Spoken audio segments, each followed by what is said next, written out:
Hello hi dear friends. അങ്ങനെ കുറച്ച് ദിവസങ്ങൾക്ക് ശേഷം പുറത്തോട്ട് ഇറങ്ങുകയാണ്. 3 ആഴ്ചത്തെ ടോട്ടൽ വിശ്രമം വീട്ടിൽ തന്നെയായിരുന്നു. ഡോക്ടർ പറഞ്ഞ പോലെ റെസ്റ്റ് എടുക്കുമായിരുന്നു. അതുപോലെ തന്നെ കുറച്ച് പെയിൻ കില്ലേഴ്സും പിന്നെന്താ പറയുക ഇൻഫ്ലമേഷനൊക്കെ വേണ്ടിയിട്ടുള്ള കുറച്ച് പ്രിസ്ക്രൈബ്ഡ് മെഡിസിൻസ് ഉണ്ടായിരുന്നു. അതും എല്ലാം കഴിച്ച് നല്ല ഒരുപാട് മാറ്റം എനിക്ക് ഫീൽ ചെയ്യുന്നുണ്ട്. എന്തായാലും ഇന്ന് പുറത്തേക്ക് ഇറങ്ങുന്നു. ഇത് ഹോസ്പിറ്റലിലേക്കാട്ടോ പോകുന്നത്. നല്ല വെയിലുണ്ട്. ഉച്ചയ്ക്കാണ് അവിടുത്തെ OP ടൈം. അപ്പോൾ അതനുസരിച്ചിട്ട് ഈ സമയത്താണ് ഇറങ്ങേണ്ടത്. ഇപ്പോൾ സമ്മർ തീർന്നിട്ടില്ലല്ലോ. കുറേ ദിവസങ്ങൾക്ക് ശേഷം പുറത്തിറങ്ങുമ്പോഴേ നല്ല ചൂടായിട്ട് അനുഭവപ്പെടുന്നുണ്ട്. വീട്ടിനകത്ത് തന്നെ ഇരുന്നിട്ട് എന്തായാലും ഇന്ന് ഡോക്ടേഴ്സ് റിവ്യൂ ഡേറ്റ് പോകാം. എന്നോടൊപ്പം ഭൂചേട്ടനും വരുന്നുണ്ട്. കാര്യങ്ങളൊക്കെ മനസ്സിലാക്കാനായിട്ട് എന്താണ് പ്രോഗ്രസ് എന്നറിയണമല്ലോ.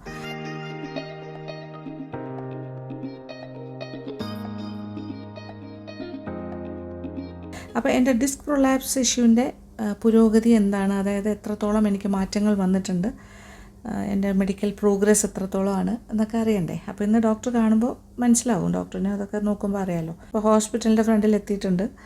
ഇനി ഡോക്ടറെ കണ്ടിട്ട് തിരിച്ച് വന്ന് വീട്ടിലെത്തിയിട്ട് ഞാൻ ബാക്കി വിശേഷങ്ങൾ എന്തൊക്കെയാണ് പറഞ്ഞത്, എന്താണ് എൻ്റെ ലേറ്റസ്റ്റ് അപ്ഡേറ്റ്സൊക്കെ ഞാൻ പറഞ്ഞുതരാം.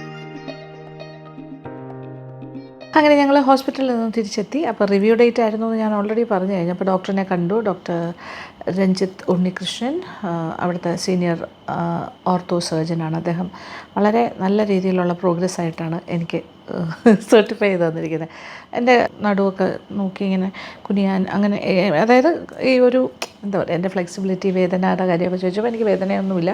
അപ്പോൾ ഭയങ്കര നല്ലൊരു പ്രോഗ്രസ് തന്നെയാണ് 3 വീക്സിൽ കിട്ടിയത്. എന്നിട്ട് ഡോക്ടർ ഒരു കാര്യം പറഞ്ഞു, വേദനയില്ല എന്ന് പറഞ്ഞ് കംപ്ലീറ്റ് പൊസിഷൻ മാറിയെന്നല്ല എൻ്റെ അർത്ഥം. കംപ്ലീറ്റ് ഭേദമായി എന്ന് വിചാരിച്ച് എടുത്ത് ചാടുമൊന്നും വേണ്ട. വെയിറ്റുള്ള കാര്യങ്ങളൊന്നും ചാടി കയറി എടുക്കണ്ട. താഴെ നിന്ന് എടുക്കുമ്പോൾ ഇരുന്ന് തന്നെ എടുക്കുക ഓബ്ജക്ട്സ്. ഒന്ന് കെയർഫുൾ ആവുക കുറച്ചുകൂടി. പിന്നെ വെറുതെ ഇരിക്കേണ്ട ആവശ്യമില്ല എന്ന് പറഞ്ഞു. പിന്നെ പ്രധാനമായിട്ടുള്ള കാര്യം എന്ന് പറഞ്ഞാൽ ഫിസിയോതെറാപ്പി സ്റ്റാർട്ട് ചെയ്തോളാൻ പറഞ്ഞു. അതായത് എക്സസൈസസ് വേണം. മസിൽ സ്ട്രെങ്തനിങ് ആണ് ഇനി അടുത്ത ആവശ്യം. ബാക്ക് സൈഡ് നമ്മുടെ കുറുക്കിലേക്ക് മസിലൊക്കെ ഒന്ന് സ്ട്രെങ്തൻ ചെയ്യണം. അങ്ങനത്തെ കാര്യങ്ങളൊക്കെ സംസാരിച്ചു. പിന്നെന്താ പറഞ്ഞത്, കാലിൻ്റെ കാര്യം പറഞ്ഞു. കാലിൻ്റെ ഒരു കാര്യം പറഞ്ഞു, അതായത് ഇവിടുത്തെ എല്ലാം നമ്മുടെ മസിൽസിനെയൊക്കെ ഒന്ന് റിലാക്സ് ചെയ്യിപ്പിക്കാനായിട്ട്. കാര്യം പ്രത്യേകിച്ച് പറഞ്ഞാൽ ഞാനിപ്പോൾ ഒന്നും ചെയ്യാണ്ടിരിക്കുകയാണല്ലോ, ഒരു സെഡൻറ്ററി ആയിട്ടിരിക്കുന്നു. അപ്പോൾ ഇനി മസിൽ റിലാക്സിൻ്റെ ആയിട്ടുള്ള ഇങ്ങനെ തിരുമ്മി വിടുന്ന ഒരു പരിപാടി ഉണ്ടല്ലോ, ഫിസിയോയിലും ഉണ്ട്. അത് ഇങ്ങനെ ആ ഒരു പോയിന്റിൽ ഇങ്ങനെ ഇതാക്കി വിടണം. അപ്പോൾ അത് ഫിസിയോതെറാപ്പി ചെയ്താലേ പറ്റുള്ളൂ. പിന്നെ എനിക്ക് വീട്ടിൽ സ്വന്തമായിട്ട് ചെയ്യാൻ പറ്റുന്ന കുറച്ച് എക്സസൈസസും ഒക്കെ ഫിസിയോതെറാപ്പി ഡിപ്പാർട്ട്മെൻറ്റിൽ പോയാൽ അവർ പറഞ്ഞു തരുമെന്ന് പറഞ്ഞു. അപ്പോൾ അതിൻ്റെ ഭാഗമായിട്ട് അവിടെ പോയി ആ കാര്യങ്ങളൊക്കെ സ്റ്റാർട്ട് ചെയ്തു. അതിൻ്റെ വീഡിയോ എല്ലാം ഞാൻ എടുത്തിട്ട് വന്നു. അതായത് എങ്ങനെയാണ് ചെയ്യേണ്ടതെന്ന് സ്വന്തമായിട്ട്. മസിൽ സ്ട്രെങ്തനിങ് കാര്യങ്ങൾ, കാലിൻ്റെയും എന്താ പറയുക, കൂടുതലും ബാക്ക് മസിൽസിൻ്റെ സ്ട്രെങ്ത്താണ് ഇമ്പോർട്ടൻറ്റ്. പ്ലസ് കാല്, തൈസ് അങ്ങനെ. അപ്പോൾ അത് എല്ലാ ദിവസവും ചെയ്യുക. ഓൾട്ടർനേറ്റ് ഡേയ്സിൽ ഈ ഒരു ട്രിഗർ അതാണ് മസിൽ ട്രിഗർ ചെയ്യുന്ന ഒരു പരിപാടിയും കൂടിയുണ്ട്. മസിൽ ട്രിഗർ പോയിൻറ്റ്സ് ഉണ്ട്, പ്രഷർ പോയിൻറ്റ്സ് പോലെ. അതിങ്ങനെ തിരുമ്മി വിടണം എന്നുള്ള ആ കാര്യം. അത് എനിക്ക് സ്വന്തമായിട്ട് ചെയ്യാൻ പറ്റില്ല. അപ്പോൾ ബോയിച്ചേട്ടനാണത് കാണിച്ചു കൊടുത്തത്. അതിങ്ങനെ ഈ കാലിൻ്റെ നമ്മുടെ ഈ തൈസിൻ്റെ സൈഡും ബാക്കിൻ്റെ കുറച്ച് ഭാഗമായിട്ട് ഇങ്ങനെ ആ ഒരു ഏരിയ പോർഷനിൽ ഇങ്ങനെ തിരുമ്മി വിടണം. 1-2 ദിവസം മതിയെന്ന് പറഞ്ഞു. എക്സസൈസ് ഡെയിലി ചെയ്യാൻ പറഞ്ഞു. അപ്പോൾ ഇനി അങ്ങനത്തെ കാര്യങ്ങളൊക്കെ ചെയ്ത് എൻ്റെ മസിൽസിനെയൊക്കെ ഞാൻ കുറച്ചുകൂടെ സ്ട്രെങ്തൻ ചെയ്യാൻ പോവാണ്, ശക്തമാക്കാൻ പോകണം ബാക്ക് മസിൽസ്. അപ്പോൾ ഏറ്റവും ശ്രദ്ധിക്കേണ്ട കാര്യം വെയിറ്റ് ചാടി പിടിച്ചെടുക്കരുത്. പിന്നെ എൻ്റെ റെഗുലറായിട്ടുള്ള ജോലിയെല്ലാം ചെയ്തോളാൻ പറഞ്ഞിട്ടുണ്ട്. ഇപ്പോൾ കുക്കിംഗ് വീഡിയോസൊക്കെ ഇനി ചെയ്യാം, കുഴപ്പമില്ല. വീട്ടിനകത്തെല്ലാം ഇൻ ആൻഡ് അറൗണ്ട് നടക്കാം. പുറത്തോട്ട് പോകുന്നതിനും കുഴപ്പമില്ല എന്ന് പറഞ്ഞു. വെളിയിലും പോകാം. ഉള്ളി തിങ്സ് ഞാനൊന്ന് കെയർഫുൾ ആവണം. പിന്നെ എപ്പോഴും എടുത്തു പറഞ്ഞൊരു കാര്യമാണ് പോസ്ചർ എപ്പോഴും ശ്രദ്ധിക്കണം എന്ന് പറഞ്ഞു. പോസ്ചർ എന്ന് പറഞ്ഞാൽ പണ്ട് ഇങ്ങനെ എപ്പോഴും സോഫയിലൊക്കെ ഇങ്ങനെ കാലൊക്കെ ഒരു ചാരിക്കടന്ന് ഒക്കെ അല്ലേ നമ്മൾ TV ഒക്കെ കാണുന്നത്. പ്ലസ് കാല് നീട്ടി വയ്ക്കാനായിട്ട് ഒരു വേറൊരു ചെയറിൻ്റെ മുകളിൽ കാലൊക്കെ നീട്ടി വെച്ച് ഭയങ്കര റിലാക്സ്ഡ് ആയിട്ട് ഇങ്ങനെ കുഴിയിലൊക്കെ ഇരിക്കില്ലേ, നമ്മൾ ഇങ്ങനെ ഇരിക്കരുത്. അതായത് ഇങ്ങനെ കുഴിഞ്ഞു കൂടി ഇരിക്കരുത്. എപ്പോഴും പോസ്ചർ സ്ട്രെയിറ്റ് ആയിരിക്കണം എന്ന് പറഞ്ഞാൽ. അത് ഇപ്പോൾ മാത്രമല്ല, ഓൾവേസ് ലൈഫിൽ എപ്പോഴും പോസ്ചർ, നട്ടെല്ലാം നല്ല നിവർന്ന് തന്നെ ഇരിക്കുക. പോസ്ചർ ഓൾവേസ് സ്ട്രെയിറ്റ് ആയിരിക്കണം. അത് എല്ലാവർക്കും അത് നല്ലതാണ് കേട്ടോ. ഇപ്പോൾ എൻ്റെ കാര്യം കൊണ്ട് മാത്രമല്ല പറഞ്ഞാൽ, ഈവൻ അതർവൈസ് നമ്മളെപ്പോഴും പോസ്ചേഴ്സ് എപ്പോഴും സ്ട്രെയിറ്റ് ആയിട്ട് നമ്മുടെ ഒരു ബോഡി ഇരിക്കുമ്പോഴും നിൽക്കുമ്പോഴും ഒക്കെ പോസ്ചർ ഇങ്ങനെ കൂനാണ്ട് സ്ട്രെയിറ്റ് ആക്കി വയ്ക്കുന്ന എപ്പോഴും നല്ലതാണ്. അപ്പോൾ അത് ഞാൻ ഇരട്ടി ശ്രദ്ധിക്കണം. കാര്യം ഞാനിങ്ങനെ അറിയാണ്ട് നമ്മൾ മാറിപ്പോയി. ഇപ്പോഴും ഞാൻ സ്ട്രെയിറ്റ് ചെറുത് തന്നെ ഇരിക്കുന്നു. അതാണ് നല്ലതെന്ന് എനിക്ക് തോന്നുന്നു. ഞാൻ സോഫയിൽ ഇരുന്ന് കഴിഞ്ഞാൽ അറിയാണ്ട് ചാരി ഇങ്ങനെ കൈ ഇങ്ങനെയൊക്കെ പോകും. അപ്പോൾ അതുകൊണ്ട് ഇങ്ങനെ പോസ്ചർ കെയർഫുൾ ആകാൻ പറഞ്ഞു എപ്പോഴും.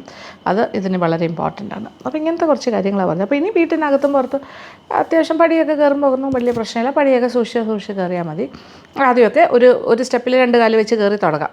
അത് എൻ്റെ ഒരു ധൈര്യത്തിന് വേണ്ടിയിട്ടാണ് കേട്ടോ. എൻ്റെ ഒരു അത് നമ്മളിങ്ങനെ ഇരുന്നിട്ട് പെട്ടെന്ന് തുടങ്ങുമ്പോൾ നമുക്ക് എല്ലാ കാര്യങ്ങൾക്കും ഒരു പേടിയായിരിക്കും. ചൂടുവെള്ളത്തിൽ വീണ പൂച്ച പോലെയാണ് ഞാനിപ്പോൾ.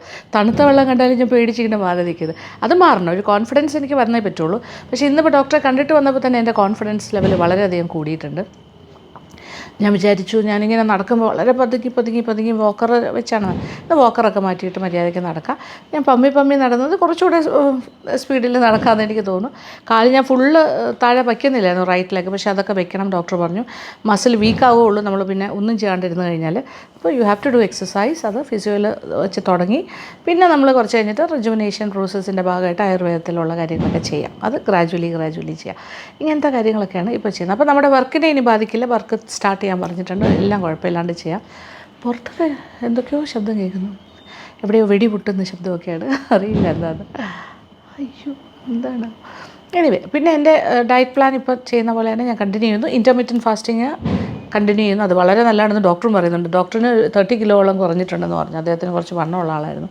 Intermediate is the best method. സത്യം പറഞ്ഞാൽ നമുക്ക് വെയിറ്റ് വളരെ ഹെൽത്തി ആയിട്ട് തന്നെ ലൂസ് ആവാനായിട്ട് റെക്കമെൻഡഡ് ആണ്. എല്ലാവരും പറയുന്ന കാര്യമാണ്. അപ്പോൾ ഞാനത് കണ്ടിന്യൂ ചെയ്യുന്നു.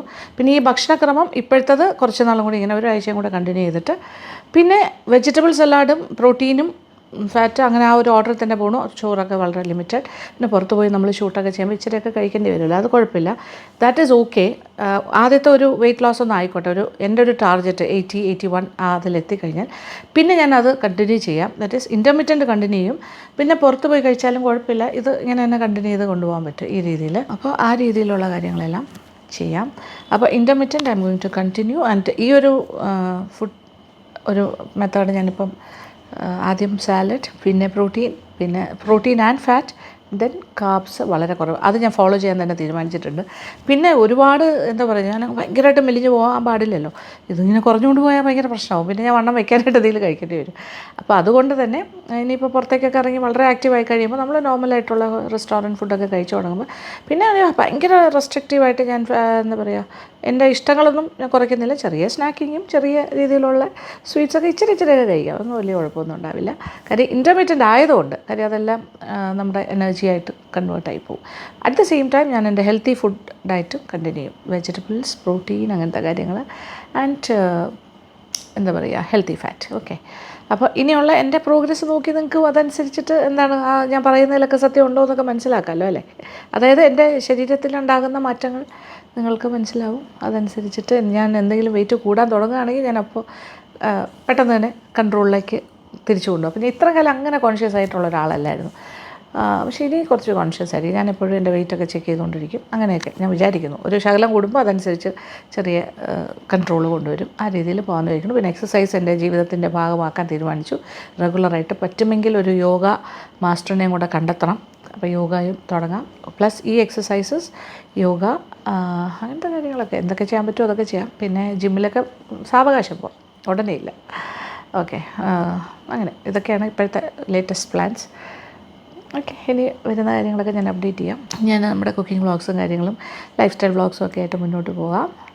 സെക്കൻഡ് ചാനലിലും നമ്മുടെ ലക്ഷ്മി നായസ് ട്രാവൽ വ്ളോഗ്സിലും ഇനി പതുക്കെ വീഡിയോസൊക്കെ ഇട്ട് തുടങ്ങാം. അതിൻ്റെ ഷൂട്ടൊക്കെ തുടങ്ങിയിട്ട്. അപ്പോൾ നിങ്ങൾക്കെല്ലാം സന്തോഷമായി കാണുമല്ലോ അല്ലേ. അപ്പോൾ നിങ്ങളുടെ എല്ലാവരുടെയും സ്നേഹം, പ്രാർത്ഥന, എനിക്ക് വേണ്ടിയുള്ള കാത്തിരിപ്പ് എല്ലാമാണ് എൻ്റെ ഒരു മോട്ടിവേറ്റിംഗ് ഫാക്ടർ ആൻഡ് എന്നെ ഇത്രയും പെട്ടെന്ന് തിരിച്ചു വരാനായിട്ട് ഹെൽപ്പ് ചെയ്തത്. പിന്നെ നമ്മളെടുത്ത റെസ്റ്റ്, നമ്മൾ ഡോക്ടർ പറഞ്ഞതെല്ലാം പാലിച്ചതും, എനിക്ക് വീട്ടിൽ കിട്ടിയ സപ്പോർട്ട് സിസ്റ്റം എല്ലാം കൂടി ചേർന്ന് വന്നപ്പോൾ ഇതൊരു ഐ ഓപ്പണറായിട്ട് വിചാരിക്കണു. കാര്യം നമ്മുടെ ഹെൽത്ത് കുറച്ചുകൂടി നമ്മൾ കെയർ ചെയ്യണം. ഒരു സെൽഫ് ലവ് എന്നൊക്കെ ഞാൻ എപ്പോഴും പറയുമെങ്കിലും ഞാൻ എല്ലാവരെയും പറയാറുണ്ട്. പക്ഷേ ഞാൻ എൻ്റെ കാര്യത്തിൽ അത്രത്തോളം ഒന്നും ചില സമയത്ത് ഈ കഴിഞ്ഞ ഒരു 6 മാസമായിട്ട് ഞാൻ അത്രയും കെയർഫുൾ അല്ലായിരുന്നു. അതിൻ്റെ ഒരു റിസൾട്ടാണ് ഇപ്പോൾ കണ്ടത്. അപ്പോൾ ഇനി കുറച്ചുകൂടി, അതായത് എനിക്കൊന്നും സംഭവിക്കില്ല എന്ന് എല്ലാവർക്കും അങ്ങനെയല്ലേ തോന്നുന്നത്. നമുക്കൊന്നും വരില്ല. പക്ഷേ അങ്ങനെയല്ല. ആർക്ക് വേണമെങ്കിലും എപ്പോൾ വേണമെങ്കിലും എന്ത് വേണമെങ്കിലും വരാം. അതുകൊണ്ട് തന്നെ നമ്മളെല്ലാവരും എപ്പോഴും കെയർഫുൾ ആയിരിക്കണം. അപ്പോൾ നമ്മൾ ചെയ്യേണ്ട പ്രാഥമികമായ കാര്യങ്ങൾ, നമ്മുടെ ബോഡി, നമ്മുടെ മൈൻഡ്, അതെല്ലാം തന്നെ എപ്പോഴും ഹെൽത്തി ആയിട്ട് വയ്ക്കാനായിട്ട് ശ്രമിക്കണം. ആ ഒരു കാര്യം, ആ ഒരു മെസ്സേജാണ് എനിക്ക് നിങ്ങളോട് കൺവേ ചെയ്യാനുള്ളത്. എനിക്ക് എൻ്റെ അനുഭവത്തിൽ നിന്ന് ഞാനത് പറയുകയാണ്. അപ്പോൾ അതുകൊണ്ട് ഞാൻ അങ്ങനെ ഒരു കണ്ണടച്ച് എനിക്കൊന്നും വരില്ല എന്നുള്ളതിനപ്പുറത്തേക്ക് നമ്മൾ കുറച്ചുകൂടെ ശ്രദ്ധിക്കണം. എല്ലാ കാര്യങ്ങൾക്ക് ചെയ്യുമ്പോഴും ഹെൽത്തിനും ഒരു ഇമ്പോർട്ടൻസ് കൊടുക്കണം എന്ന് മനസ്സിലായി. അപ്പോൾ അതുകൊണ്ടാണ് ഞാനിപ്പോൾ ഇനി അങ്ങോട്ടുള്ള ദിവസങ്ങൾ കെയർഫുൾ ആവുന്നുള്ളൂ. ഓക്കെ, അപ്പോൾ എന്തായാലും വളരെ സന്തോഷം. ഇനി നമുക്ക് നല്ല നല്ല എന്താ പറയുക, ഫുഡ് വ്ളോഗ്സും ലൈഫ് സ്റ്റൈൽ വ്ളോഗ്സും നമ്മുടെ ബ്യൂട്ടി വ്ളോഗും മോട്ടിവേഷനും ഒക്കെ ആയിട്ട്, പിന്നെ ട്രാവൽ വ്ളോഗ്സ് മറ്റേ ചാനലിലും ഒക്കെ ആയിട്ട് മുന്നോട്ട് പോകാം. അപ്പോൾ thank you so much. Thank you for watching and keep on watching Lakshmi Nair vlogs. Love you.